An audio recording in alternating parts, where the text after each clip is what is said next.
Hi, my name is Lauren Rosenfeld. I'm a natural science illustrator and conceptual artist based out of Norman. Today I'm speaking with Kevin Mink. Kevin is the Urban Soil Health Specialist and ISA Certified Arborist for the Oklahoma County Conservation District. Today we are going to discuss soil health and native plant landscapes. Thank you so much for being with us today. Yeah, thanks, Lauren. Thanks for having me. Of course. So my first question for you is, what makes soil health and plant diversity important, and why should individuals want this in their yards, communities, and beyond? Well, soil is such a forgotten part of our ecosystem. We walk on it, it's below our feet all the time, but, we just don't think about all the benefits that could come out of having healthy soil in our local communities. Healthy soil helps to infiltrate more water when we get big rain events. It improves biological diversity in the soil, so a greater number of plants can live there. And plant diversity is a huge component of healthy soil. Those two things go together, and really, as we continue to expand where humans live, we need to be thinking about native plants in the landscapes that we live in. So when it comes to lawn management, what are some best practices that contribute to a healthier soil and environment?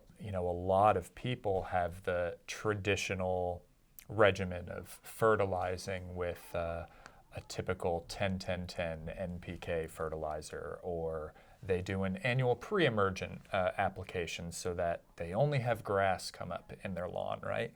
And so we've kind of been taught that a monoculture of grass is what you want to see in the front yard. But the reality is that depletes our soil health. That's really difficult. Where in nature do you see a monoculture? That's so rare. You always have a diversity of things going on. And that's what we want to encourage people to do with their lawns. Let that clover in. That's going to fix nitrogen in the soil, so you don't have to fertilize, right? So there's kind of these simple things we need to be thinking about, using plants as our friends instead of getting out the spray bottle or the fertilizer or something like that.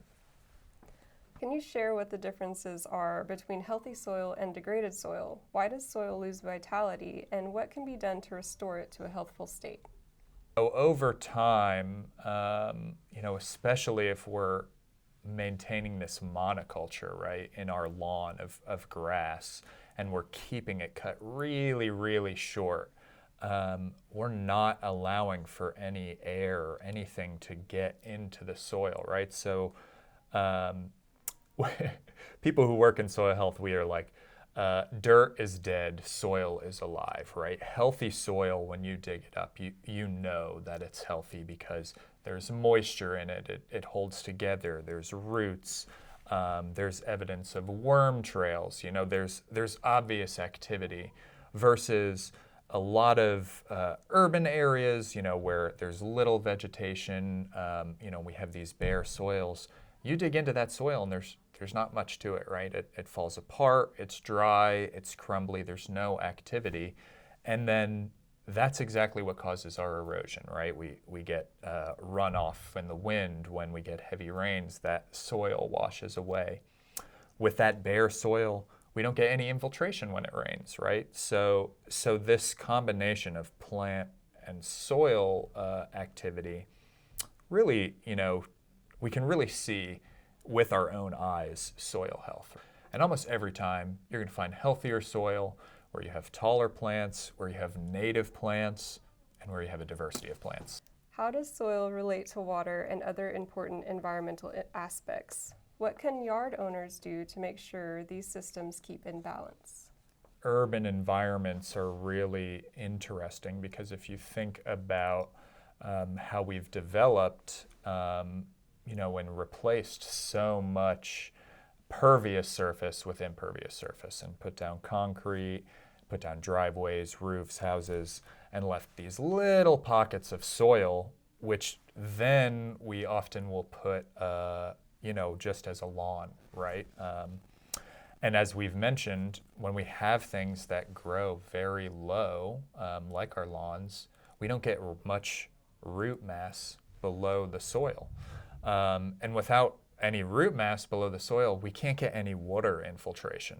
So the water and the soil are super closely related in urban areas because when it rains, we really need to maximize the amount of water that's going into the soil because many of our urban systems just can't handle the volume of water that comes with these Oklahoma rains. So our streets get flooded. If you live in Norman, you're very familiar with flooded streets in the rain. And these are related, right? That there's no water holding capacity in the soil, so it has to run off into our impervious streets and overloads our waterways, right? So if we're taking this approach of I'm going to maximize water infiltration on my home landscape, well, that includes planting native plants, getting things that have deeper roots so that when that rain comes, you're taking in as much of that rain as you can. So what is aquifer recharge and what role does soil health play in it? Why should individuals care about it? Because of the nature of runoff, we end up with all of our water going into our rivers. And so then technically that's fine, right? But that ultimately will end up downstream, works its way into the Gulf of Mexico, right? So all of that water that in theory should be infiltrating into the ground and recharging our aquifers is instead being washed away.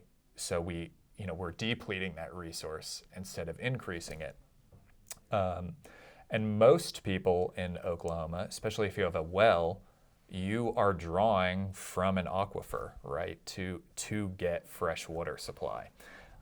So there's two benefits there, is right. It's A, we want to get the water into the ground to recharge the aquifer, and B, if we get it into the ground, it's going to be much cleaner water than that stuff that ends up as runoff, right? That's picking up sediment and fertilizer and pre-emergent, who knows what else. What are prescribed burns and how does soil and ecosystem health relate to this? Should people be concerned about fire in their native grass yards? Historically, the prairie lands were managed, one by the buffalo and two by fire, right? Those were the main influences that affected diversity, in the tall grass prairie. And so we've largely removed those components from the landscape. And so when we do get fires, they're really big, right? Because we end up burning forest, we're burning tons of fuel. So there's this inherent fear about fire on the landscape. When in reality, prescribed burns do a great service to plant biodiversity, right? And prescribed burns at different times of the year can unleash new plants. So basically what we do with a prescribed burn is you burn up all that thatch, right? All that dead plant material that's been standing there. Native grasses, if you've seen them in the fall and winter, they're still left standing. That doesn't go anywhere till it decomposes or somebody mows it or in this case burns it. So by doing this burn, we create all this light space for new plants to germinate, and we also are recycling nutrients back into the soil, which is so great. That ash is, rich compost for this environment to be able to turn over and change. Now, I'm not suggesting that if you have a garden, a native landscape, that you should be burning it, but it is something that we need to think about in larger landscapes as far as maintaining a native plant diversity and mimicking that natural process that used to happen to kind of change the ecosystem dynamic. We've really removed that and we've seen the impacts in local ecosystems. Part of what we do at the Oklahoma County Conservation District is provide this sort of technical assistance that gets people where they want to be in terms of their natural resources. So if we can help you be more eco-friendly, or you have questions about being more eco-friendly, reach out to us. That's what we do. That's our dream. Well, thank you so much, Kevin, for this insightful conversation. Yeah, thank you for having me. Of course. Well, we thank you as well, and we hope to see you next time. Bye.